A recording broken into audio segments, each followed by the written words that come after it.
President of the General Assembly, Excellencies, distinguished ladies and gentlemen. 13 years ago, the Millennium Development Goals established humanitarian principles for the 21st century.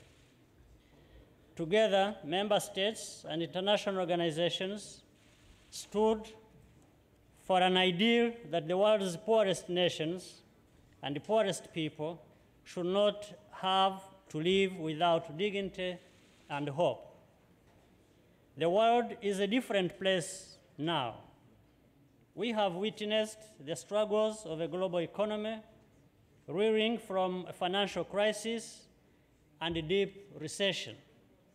But we have seen 1 billion people lifted out of poverty, more children in schools, greater care for the sick, and we have observed a generation born in a new age of information ready to embrace ever-expanding frontiers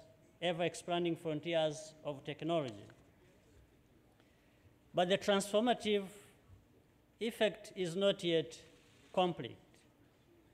The shortcomings are as long as the successes.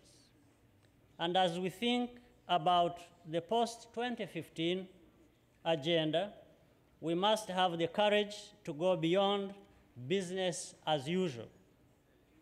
The high-level panel report has laid out an ambitious vision for the future, and my congratulations go to eminent persons who worked to produce it. But together, we must now take an honest look at the MDGs to say this worked and that didn't work, and commit to forget and to forge a new global partnership founded on mutual responsibility and trust. This will require developing nations to take greater ownership in the post-2015 agenda.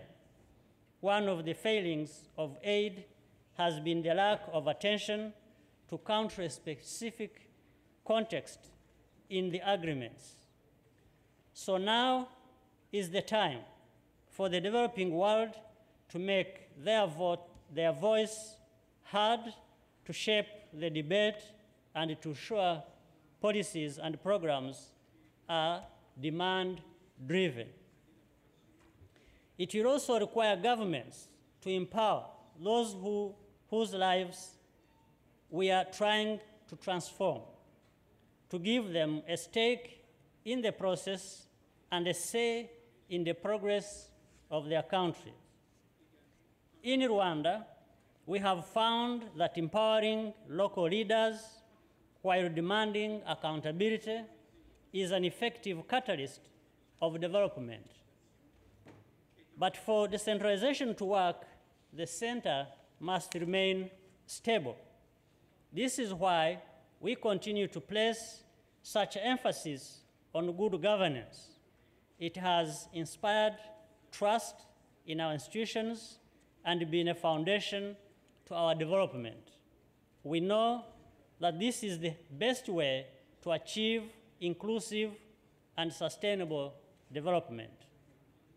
There must also be a far greater focus on the role of the private sector and the recognition of its power to create prosperity.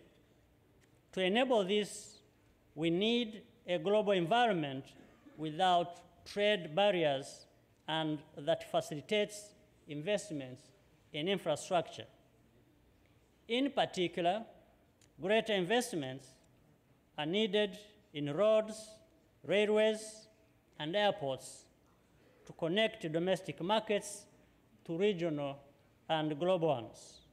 Investments are also needed in energy, electricity, something so taken for granted in the developed world, is still a luxury for far too many people and businesses.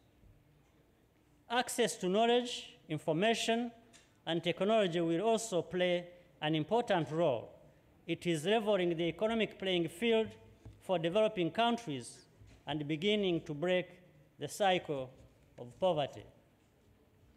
Post-2015 presents an opportunity to turn this new sense of possibility into a reality, to give people in developing nations increased opportunity. In Rwanda, we are on course to meet all the MDGs targets, but for us, the MDGs are a floor and not a ceiling.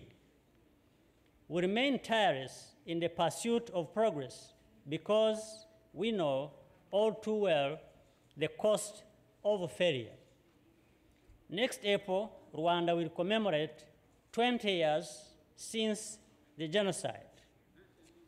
Over 3 long months, flickers of life went out all over the country, but Rwandans today are standing strong, having overcome adversity.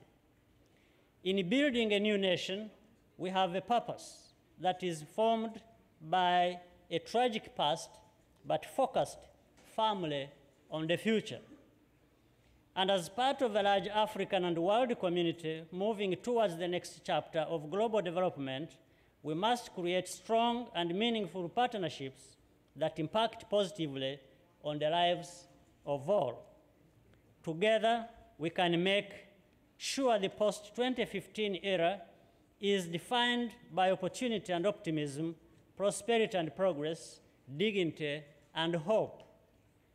Mr. President, on another issue of critical importance, Africans supported the global consensus against impunity and the creation of an international justice system to fight it. We did so on the understanding that such a system would promote peace and security within and between nations and uphold the principle of equal sovereignty of nations.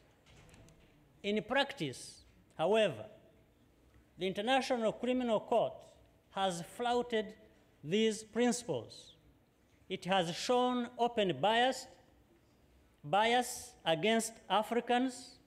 Instead of promoting justice and peace, it has undermined efforts at reconciliation and served to humiliate Africans and leaders, as well as serve the political interests of the powerful. Nowhere have the shortcomings of the ICC been more evident than in the ongoing trial of Kenyan leaders. People of this country, Kenya, have shown eagerness to heal wounds of their past, reconcile, and move on. That is why they elected their present leaders who are under trial.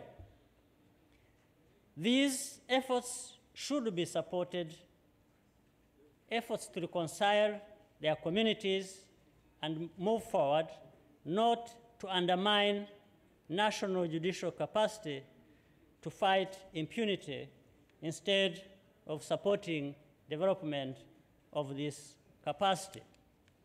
The United Nations General Assembly and the United Nations Security Council need to look at this as well as the wider issues of universal jurisdiction that have already been tabled before them. That is the least we can do to uphold the principle of justice and equality of nations, support the reconciliation processes, and respect the dignity of the Africans. I thank you for your kind attention.